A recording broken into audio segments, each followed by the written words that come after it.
When Banu Abdul Asad heard this, they returned her child to her.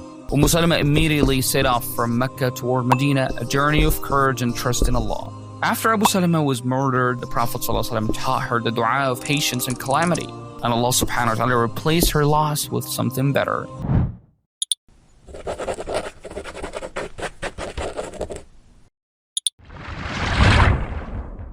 Today we'll meet Salamah radiallahu anha, one of the Prophet Muhammad ﷺ wives, a mother of the believers, al-Mu'mineen, and a shining example of patience and wisdom.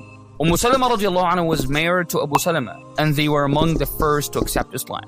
They faced hardship and migrated first to Abyssinia, then prepared to move to Medina. When she and her husband made plans to leave Mecca, her tribe Banu al-Mughira heard about that and said to her husband, "You've beaten us for yourself, so why should we let you take Salamah with you?" They took hold of her camel and pulled her away from Abu Salamah. Then the tribe of Abu Salamah, Banu Abdul Asad, became angry and said, "By Allah, we will not leave our son with her if you have taken her away from our man." They pulled the child from her arms until they dislocated his shoulder. Abu Salamah went on to Medina alone. Salamah was left in Mecca without her husband or her child. She would go out every day to the outskirts of Mecca and cry from grief. One day a man from her tribe passed by, saw her sorrow, and said to his people, "Why don't you release this poor woman? You have separated her from her husband and her child." They agreed, saying, "Go join your husband if you wish."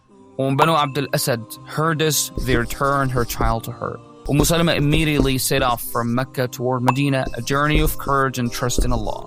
After Abu Salamah was murdered, the Prophet ﷺ taught her the dua of patience and calamity, and Allah subhanahu wa ta'ala replaced her loss with something better, marriage to the Prophet himself.